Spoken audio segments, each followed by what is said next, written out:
Hey everybody, Ben here from the Bonehead podcast and welcome to Blood Bowl 7s. We are looking at all of the teams available in Blood Bowl 2020, whether it's the rulebook, the Teams of Legend PDF or the NAF expansion teams as well, Slan and Corn. And we are taking a look at just what you can buy for a standard Blood Bowl 7s style event. Blood Bowl 7s is a quick play variant of Blood Bowl. It uses a smaller pitch with smaller teams and way more expensive rerolls and a slightly smaller choice of players as well. If you're not sure about Blood Bowl 7s, go and have a look at our intro video. It is my personal favourite way to play the game. It's just way quicker and way more exciting. So we're looking at just what you can buy if you are planning on running a team in 7s. And today we're going to look at 4 or 5 great rosters for the Black Orc team.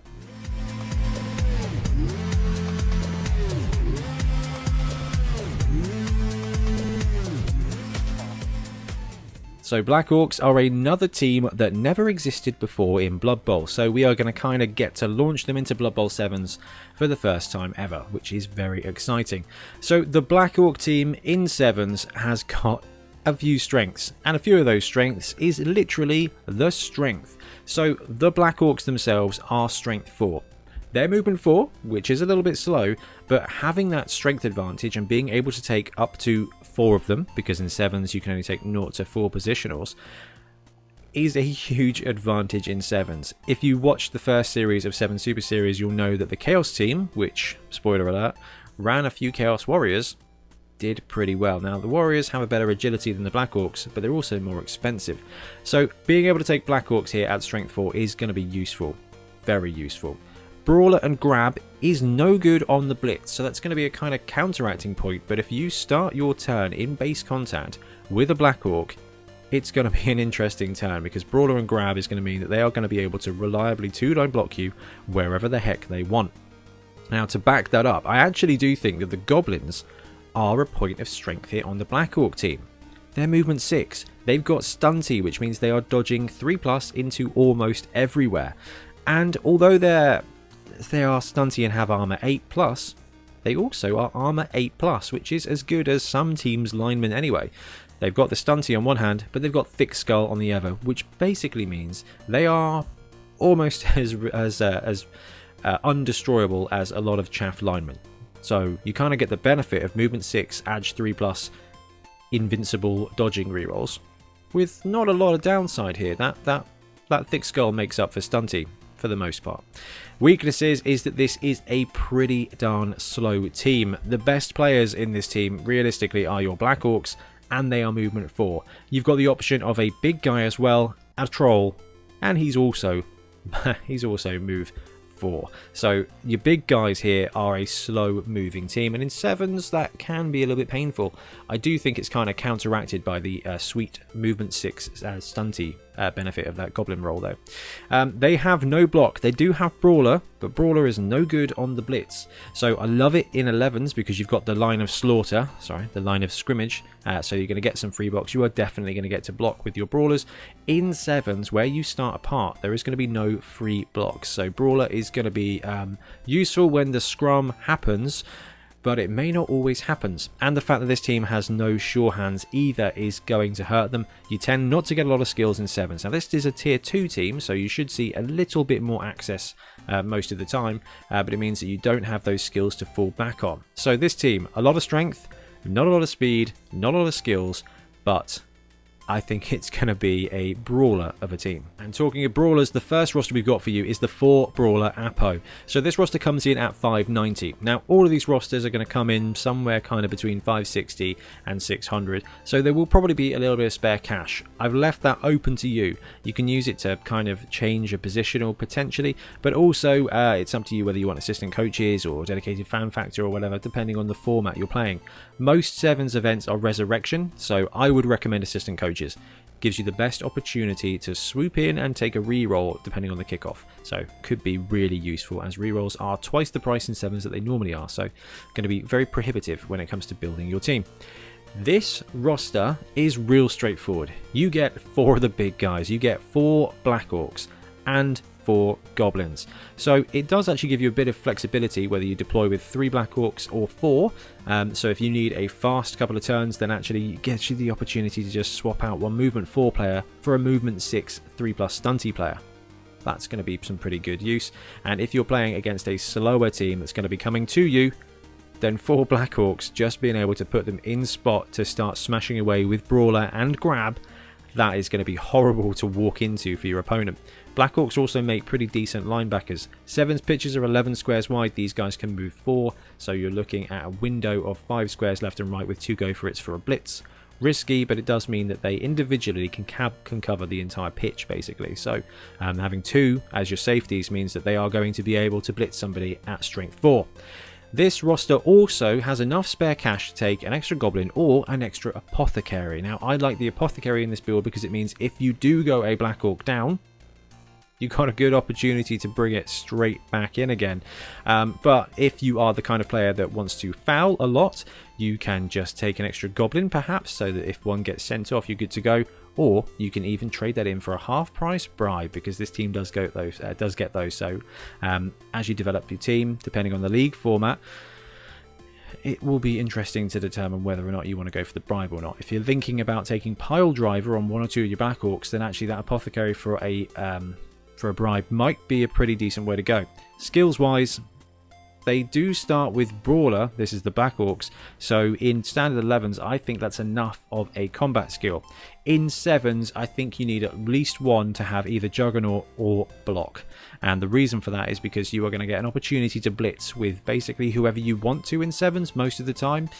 So having a single Black Orc that becomes your blitzer, taking Jugs or Block is going to be a sweet pickup for them. The rest of them, you've got whatever you want. Guard is going to be useful. Potentially less so in 7s because you've got the strength advantage already. Mighty Blow is great for removal. Goblins here, a sweet little pickup for these guys is actually Break Tackle, because it means that once per turn they get a sweet 2+ anywhere dodge, which is going to be pretty useful. Depending on your format as well, those guys do well with a random normal, but like I said, it's a resurrection format for the most time, so it's going to be slightly tricky. Anyway, 4 Brawlers, 4 Goblins for the win. But the Goblins have right stuff, and the whole point of right stuff is that they've got the right stuff for you to be able to throw them, and you're going to need Throw Teammate for that. So we've switched up the roster a little bit. We've now got the Troll 3B build here that comes in at 565. 1 Troll, 3 Black Orcs, and 4 Goblins. So you've kind of swapped out a Black Orc for a Troll here and that Apothecary. What it does do is it just gives you the opportunity for 1 Strength 5 Mighty Blow piece to already have it. It will take some nursing. Having Really Stupid in a format in 7s means you can spread out a bit more because you've got kind of less players to pitch. So you are going to need to babysit that Troll, but it also gives you the opportunity here with 8 players to go for a cheeky Throw Teammate every now and again. Now, if you've watched some of my videos before, you know that I'm a huge fan of the defensive Throw Teammate. Especially with these Goblins. I actually love these Goblins. They are some of the best players available to, well, they're probably one of the best stunty players out there. So you can chuck one of these bad boys into, or at least way up the field, and it's just going to be able to start distracting your opponents, allowing you to bring those those movement 4, strength 4 or 5 pieces towards their line. So it's going to help you spread a bit of carnage and a bit of pressure. Now, it is Throw Teammate and they are stunty, so it can just go wrong. But you've got a spare Goblin. So if you are wanting to play a control game where you get to choose what's happening, you've got the 4-4 build. But if you want to spice it up a bit and swap out one of the Black Orcs for a Troll and try a little parachuting, then the Troll 3B build is going to allow you to do that. And you can take the roster and tweak it a little bit more. So Troll 2B and a reroll is also an option at 570. 1 Troll, 2 Black Orcs, 4 Goblins. It's only 7 players. But you do get a reroll in this one. It's down to you to determine whether or not you want to reroll here, basically versus a 3rd Black Orc. I mean, you can actually chuck that away and take like 3 Goblins instead and just go with a multiple force there so that you've got a couple of spare Goblins.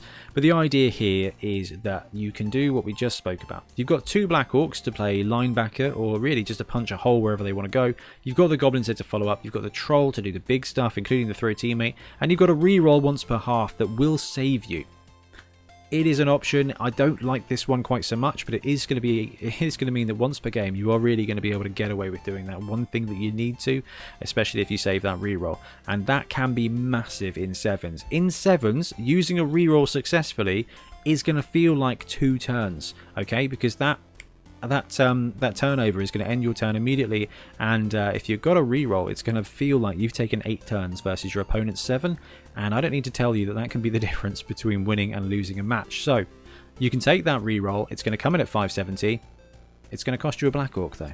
But if you want that reroll without the uncertainty of the really stupid troll, you just drop a troll and take that 3rd Black Orc. So the 3 Brawler reroll build, surprise surprise, takes 3 Brawlers and a reroll. So this roster also somehow comes in at 570. Probably need to check the maths on that one. Anyway, it comes in at under 600. You've got the 3 Black Orcs and you've got 4 Goblins there, and you've got that reroll. So no throw teammate shenanigans here at all, but all of the players that you've got on the pitch, you are going to be able to, like I said, just take that mulligan on a failed attempt and just pull off whatever it is that you are looking to do.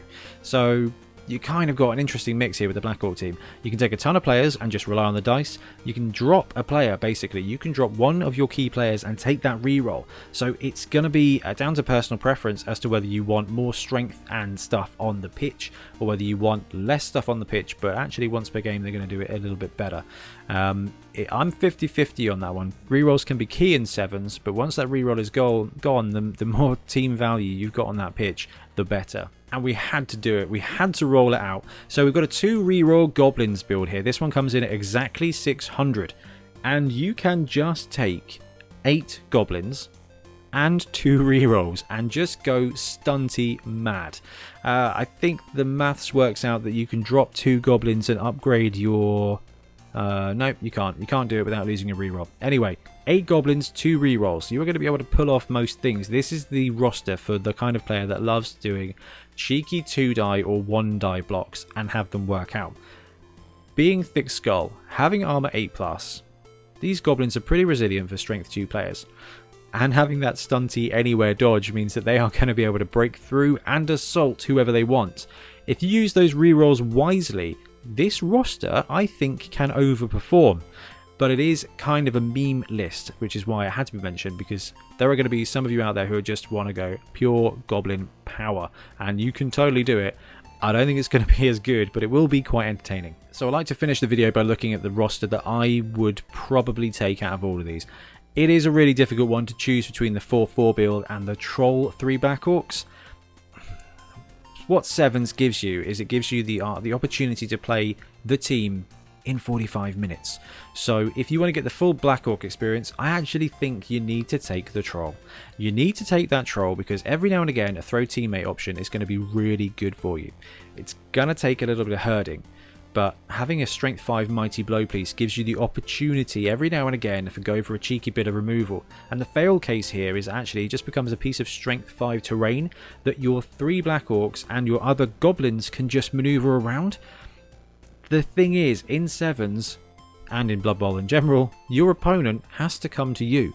So while movement 4 is slow and is going to hamper you, if you put that Troll in the middle of your backfield, at some point your opponent is going to have to come close to him, or you just position him so your opponent avoids him and allow the rest of your team that does not have Really Stupid, that does not have Loner, to swoop in and just dominate.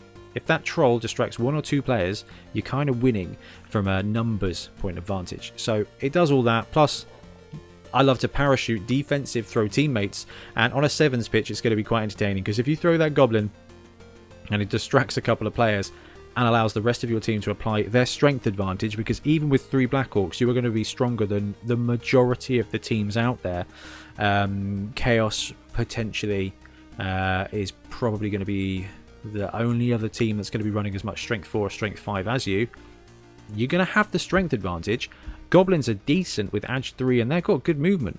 This team is going to be powerful, and if I was going to run one, I would run this one. It may be less consistent than the Black Orc 4-4 build, but it is going to be more fun. And I think when it comes to 7s, just giving yourself the extra opportunity for that out, that extra opportunity for if this Troll works, it's going to be sweet, will give you a slight edge, I think, and it's just going to be quite entertaining. Anyway guys, we're going to wrap up this video now. Please let me know what you think of Black Orcs in 7s, which are the rosters you like the look of, or if I've missed one out, because I am really excited to get these guys into 7 Super Series as soon as we are safe to do so. Genuinely cannot wait to get them to the pitch. Thanks very much for watching. We'll be back again soon with more Blood Bowl content. Happy blocking. Thanks very much for watching. We really appreciate your support. If you want to support the show even further, please like and subscribe. It really helps us out. Or come and join us in our Patreon, link below, where you get early access to our content and monthly competitions. See you later.